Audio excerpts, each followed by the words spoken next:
Hello,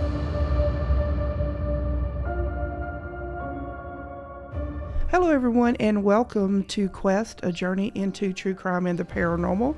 I am your host, Misty Gaither, and I am here tonight with Kelly Haapala. She is the paranormal talent manager at the Eloise Asylum in Wisconsin. And so I am excited to talk to you about that, and it's a new venture for you. But also, you have in a few weeks that's coming up, April the 5th. It's called Paraventure, and I am so excited about this event. I wish I could join you, but I want to hear all about it, the history of the asylum, and we have a lot to talk about. This is a new venture for you. You know, like I said, you're the paranormal talent manager at the Eloise Asylum. Now, this is a building that started out in 1839, pre-Civil War, and it was like an asylum, tuberculosis or TB. How about that? A Closest. TB, a TB hospital. And so I just imagine, like if I'm wanting to go investigate a place or check it out, or even if you love history and maybe you're not just really like totally sold onto the paranormal, but maybe just a little bit. To me, this would be one of the most perfect places for you to go and just to experience history, the paranormal, everything rolled into one. So tell me about like what do y'all have to offer there? Well, with Eloise, one unique part of it was when it started with poor farms and so many other things that it had. We had like over 70 buildings there. It was actually its own city. Wow. So Eloise started off as a city and now has dwindled down to just the remaining buildings standing, which are only two at this point. So it's a little unique in the fact that so many people in Michigan, particularly, have a connection with Eloise. So many have had relatives there, worked there. It didn't close till 1984. So we still hear from people that had worked there back then and give us firsthand information. Do y'all like have, like for people to like kind of a museum? Do y'all have something like that? Yeah, I'm glad you brought that up. We are starting to try to do more with that. When our owner, John Hambrick, purchased the building, it first of all was a bid process through the county of Wayne County, and he purchased it for $1. Never expecting, to Wow. win the bid. But he's a real estate guy, not a paranormal guy, and has done a great job trying to get it, to stay afloat. And when we first walked in there in 2019, because I was a part of doing the initial tours and some other tours throughout the years, there was papers strewn everywhere. There was files everywhere. Just like many places that we find, it was left as though people just picked up and went. Mm-hmm. So with that, it was a heavy task of cleaning it all up, and they brought all the medical records and historical records that they could from the building over to the county to try to collect. Okay. However, because it's such a daunting matter, it's kind of sat there. And we also have a Potter's Field cemetery that is sadly completely overgrown. There's only been a couple of stones that have been, and when I say stones, just like number markings, on the Right. ground that have been uncovered. So, one of my tasks with coming in is I am all about respect and about history and about maintaining all of that. And I want to help everyone to put all that together. But I've also started talking with people, seeing if they can send me their information too. What we're going to do is have not sure if it'll be a private or a public website yet, where we're going to gather a database full of information where we can also piece together everything between what families have, what, our historical society has, what we may still find, what's in newspaper clippings. So there is a wealth of information. It's just, a huge puzzle right now to put together. Yeah, and so I think that that's really cool that that's one of your personal missions to preserve that, because people, I think some people don't maybe I don't know if they don't understand or maybe don't realize that owning a haunted location is, it's not for free. The lights doesn't get paid for free. The the maintenance, the everything. It's not for free. And so I believe that y'all have tours there among some of the things that y'all do. And so you also have like paranormal investigators who come and maybe spend the night. I think that it's so commendable. And I had Maria Schmidt from Mysterious Adventures Tours and on the show before. And it is so important in our community that we have that understanding and that respect to maintain these buildings, because this history, whether Oh, yeah. it's just history or even the paranormal history, if we don't preserve that, it's not going to be preserved for long. I mean, you can only do so much. And so I really think that it's wonderful, like when owners and people such as yourself, the managers, and y'all have days where people can come and maybe volunteer or try to help and try to continue this, because, I mean, it's not like you have probably like a staff of 100 that can that can help out. So Right. my hats off to you and to the owner for wanting to continue this property and have it as a place of history, like I said, of both history and the paranormal history. Thank you. Yeah, I completely agree. And as you had mentioned about the owner, trying to keep everything going with this building, one of the things, um, again, not being in the paranormal world, he wasn't sure how to go about doing this. He saw a piece of property. What he did was one of the things that was brought up to him was to have a haunted house. Hmm. So he had a few years ago did a haunted house in the basement, sub basement, and first floor. There are 5 floors Oh, to wow. Eloise. That haunted house is still there. It will be for this upcoming haunt season, but it is up for discussion now, especially with me being in there. Um, I believe there are more respectable ways to bring in money and to help the building, and not dismissing it, because like I said, I know he's done a great job with keeping the building going and cleaning it up.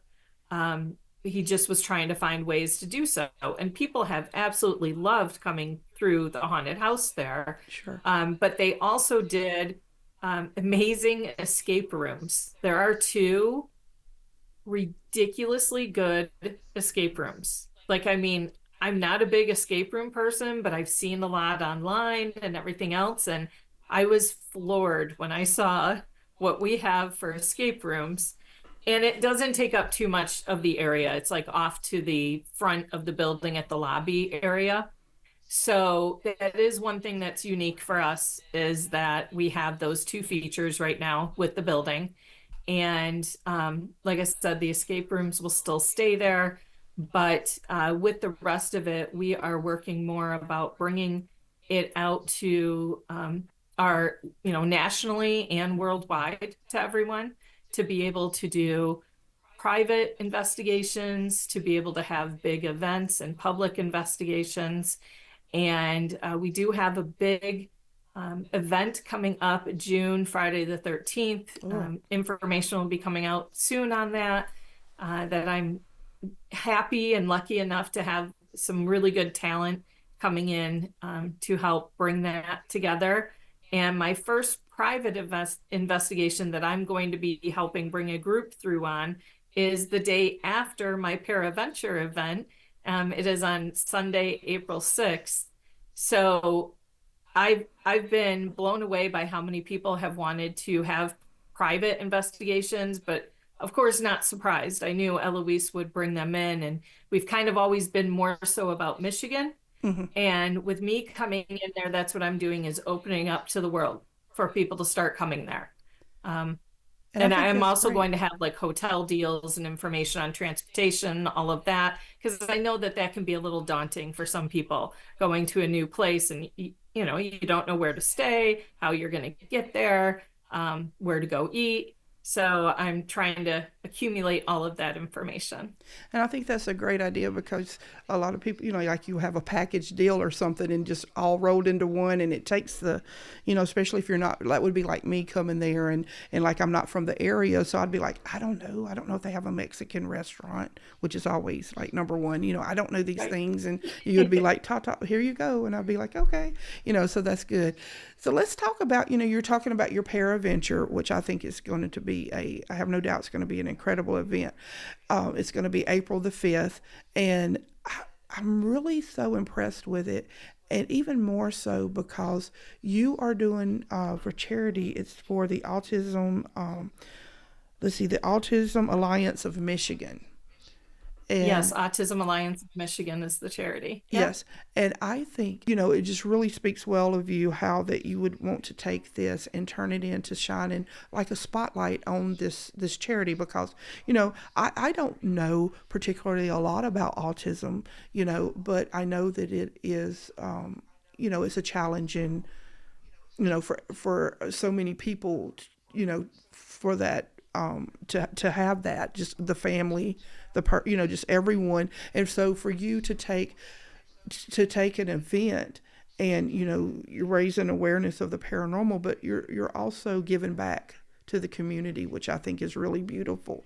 Now, can I ask why that you chose the event, that you chose the Autism Alliance of Michigan? The reason why I think I finally decided to do something like this was I have found throughout all my life, I have had um, autism become prevalent in different stages of my life. And one was when I was a young girl. I went to a Catholic grade school and, did all of that. And my mom and the nuns, we helped teach religion to kids. And I was like maybe 12 years old. I was their little helper. Mm-hmm. And there was a group of autistic children and disabled children that we taught.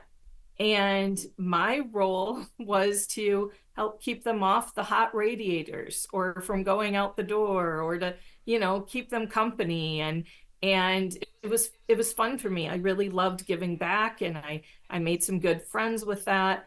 And then later in life, I was a paraprofessional at a high school that I helped a student. I followed him all year long and I was his helper, throughout all the classes. And then recently, I have become a certified therapist. Okay. And one of my first cases was with autistic families, and I've just kind of gone that route the whole way, including those that they don't realize sometimes these kids get into trouble because people aren't understanding them, and they're easily influenced, especially if they're more on the high functioning level. And for this particular one, he was really starting to get into the criminal system and it was looking like a bad situation for him. And I worked with prosecutor's office, public defender's office in the state of Michigan. And I actually was able to find funding for him to go to a facility.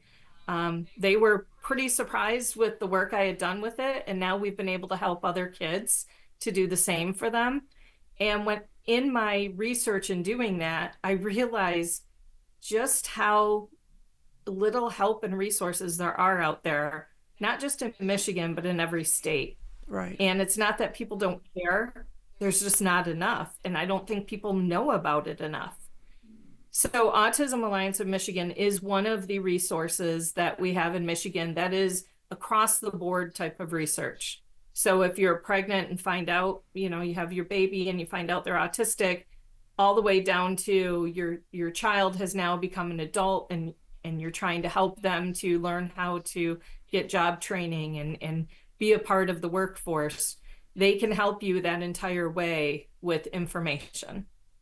See, I just think that that's beautiful. I mean, because it's like you're helping both the living and the dead, you know, Yes. and No, and exactly. I yeah, I say it all the time when people ask me, I could go on and on like all of us could as to why I'm in the paranormal. It was from when I was a kid even.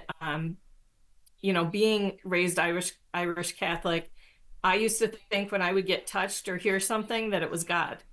And, Yeah. I was like, oh my gosh, like, I just was so naive with it all until things started happening and I got older and I realized, but I've always had this, I was raised to that we need to be there for each other and help people.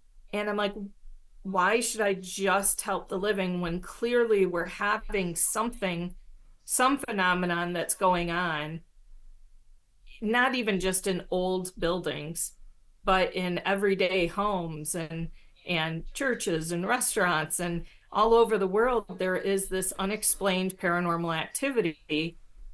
And maybe if we just listen and we're empathetic and we're a little more understanding, just like how we can be with autistic community and others, I feel like we can definitely help both sides. And that's exactly what my goal is. Well, I just had a thought, and I always say that how you were in life is how you are in death. I'm wondering if some of the hauntings that maybe are people that may think demonic, you know, they were autistic and they may still be, and they're trying to communicate as some of them were in life and they couldn't, and maybe they're going through that in death. Is that like totally out there, or do you think it could be some No, I mean, truth to that? yeah, that's definitely the thought of a lot of people. I mean, obviously, we would love to have the thought that once they pass on, that all of us are without any burdens, Sure. but obviously we know that there are reasons why some are still there, Mm-hmm. whether it's by their own choosing or not. And like you said, they may not know better, but it also could be. So I tried to think of like with Eloise and other places, there were people that were brought there just because they were misunderstood, Right. which could have been autistic, people. And they may be looking for family or friends or just have no idea because that's been their home Right. and they don't know what else to do. So I do not try to proclaim myself as an expert with it, but I do have those conversations and do try to say, you know, there you don't have to stay here. Mm-hmm. There is a better place for you. You will find your family, friends, if you move on. Um, because it is sad to think about that someone could be still there Right. without realizing that there's somewhere else they could be going to. Right. So, do you think that Eloise found you? Oh yeah. Yeah. And I mean it's one of those places that so the first time I was there really had a big connection. Um, we were taking the tour and kind of being told the little bit of history we knew. And I'm about to have a neck fusion surgery in a couple of weeks, and Oh, I had one years ago, about 11 years ago. And when I was walking down the fourth floor hallway for the tour, they were behind us, and my partner and I were up front, one of my investigative team partners. And all of a sudden, I walked past a doorway and I like grabbed my throat. And he's like, "Is everything okay?" And I'm like, "No, like I'm feeling something I've never felt before. Like it felt like my spine mm, being, crushed." And I said, I need to walk away. And I started getting nervous, thinking, is my body rejecting what's, from my surgery or what's going on? I got to the stairway and I started feeling fine. And then I heard the tour person telling us that a nurse had hung herself in that oh, room right there mm-hmm. where I was. So right away, I was feeling connections with spirits there. Sure. As I went to leave that night, I always do the regular, you can't follow me home, Right. but I'll Right. be back. I do that my little routine that I always do. I was so excited about the place, I forgot to do that. Oh. And I get in my car and I try to start it and it won't start. And so the guys on my team come over, they check on me, and I'm thinking about it, and I'm like, oh, I didn't say my Right. little thing. Oh yeah. So I said it Mm-hmm. just like you're talking to someone. I'm like, hey, I'll be back especially if you want me back, let me know, but I can't stay here. Hmm. I gotta go home. And then I tried my car and it started right away, Wow. So um, I've always said to the owner and to Eloise in all these years leading up to now, if you want me here, you know where to find me. Right. And if I'm supposed to be here to help out, I'll be here. And it happened this year completely out of the blue. I mean, I had been trying even as much as last year. I gave some information to the owner, but almost a year had gone by, and all of a sudden I got a call from his new GM who had seen my information and said, "We're doing an overhaul and we'd like you to be on board to do this." So I do feel that places call you and that you're meant to be there, um, for one reason or another. Well, they're definitely in good hands. I have no doubt. Now, the Paraventure, you got a lot of big name paranormal celebrities coming, and so tell me a little bit before we go about, like what we can expect. And Hoping to make this an annual event, and I will be taking it to different states each year. It's definitely not just a Michigan issue. right, So I'm going to be, and I'll probably contact you. I'm going to be looking pretty quick after the event to see where I'm going to take it next. But with that being said, I also want to say real quick for those that can't make it that day, it is going to be recorded. okay, So cool, if you get a ticket before the event, you can watch it anytime. all right, Especially it's a long event. It's from 9 in the morning till 8 at night, wow, and then a live investigation from 8 to 10. So that's a long day. yeah, And we're not expecting people to sit there through the whole thing. We all have lives. We all have a lot of paracons and other things on our schedule. And so what's cool about it is it will be recorded, and with your ticket, you can watch it later, even if it's, 2 minutes here, 2 hours there, right. however it is. Oh, that's great. With that being said, I'm very, very honored that we have many, like you said, great, great speakers from around the world. Um, I won't take up the time to name them all, but real quick, we have like from the UK, we have MJ Dixon. Mm-hmm. And MJ Dixon is a very well known investigator, but also a producer. And she is from South Africa, and she has just become one of my dearest friends. I have learned so much from her. And she has Sage Paracons, which are ridiculously full of activities. They're Wow. amazing. So she's going to come on and she's going to talk about how to film and produce a show. Let's say you want to do a show on YouTube. Mm-hmm. She's going to help teach people how to do that. Oh, that's cool. One thing we're looking to do with the speakers is not just paranormal, Mm-hmm. but it's within that realm, you know? Um, then we have Dave Schrader, who was a part of Holzer Files, Yes. who is on his 60 podcast. Right. He's a big teddy bear too. Like, I Mm. mean, anyone who sees him, please give him a hug. He is so happy to be a part of it all. And my gosh, he's always spreading a good word and thoughts out to people that are in need as well. And I'm truly blessed to have him along for the ride. We have Jeff Belanger. Oh, wonderful. Jeff is the same thing, just across the board. Yeah, he's such a great investigator and an author. He used to be a journalist. He also is a huge researcher. He has done the researching, as we know, for Ghost Adventures Right. since day one, and he's still a part of it. And just one of the sweetest guys. We have Richard Estep, Yeah. who has pretty much written about almost every place out there. And his books are amazing. They really make you feel like you've been there. And he's been on like haunted hospitals because he's been an EMT. Just a great person to have on your side. And he's going to speak about how to tell a story.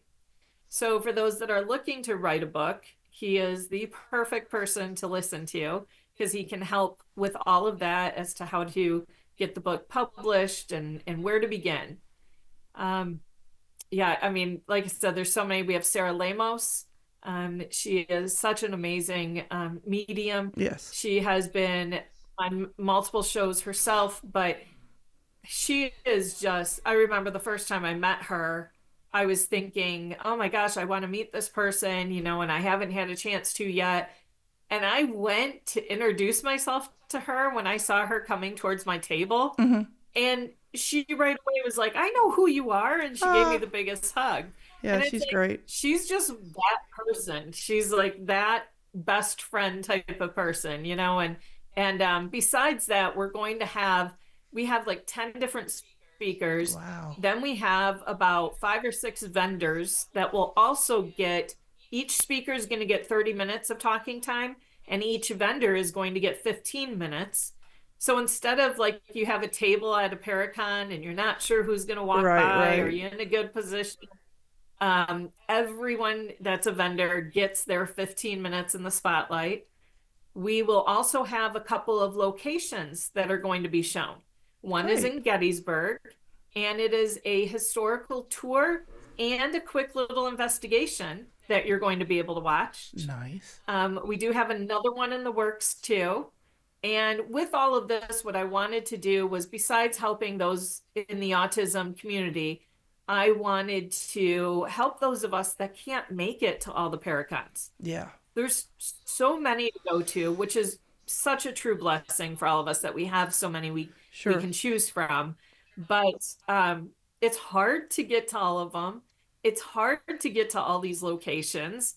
It's hard to hear all these speakers, especially let's say you're a vendor at an event. You can't always go listen to the speakers. Correct. You're right.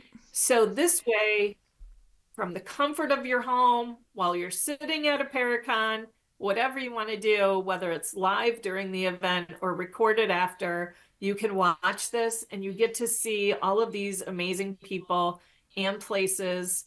And I will say I was very surprised that all the ones I asked, first of all, immediately said yes, Sure. immediately. And then I was floored as to how many people have very, very close connections, whether it is their own children are autistic Right. or a close family member or cousin or friend. And it just goes to show that there shouldn't be a stigma with it. We need to communicate, we need to be open, we need to be there for each other. So that's what Paraventure is all about. Well, I tell you what, I am so excited, that you are a guest on the show and get to learn all about you and then all about your work and at Eloise and then with the Autism Alliance. And thank you so much, Kelly. It was such a pleasure to have you on the show. I hope you'll join me again. Yes, yes, thank you, Misty. I really appreciate it. No problem. And you know what, everybody, I hope you have a good night and I will see you next week. Thank you.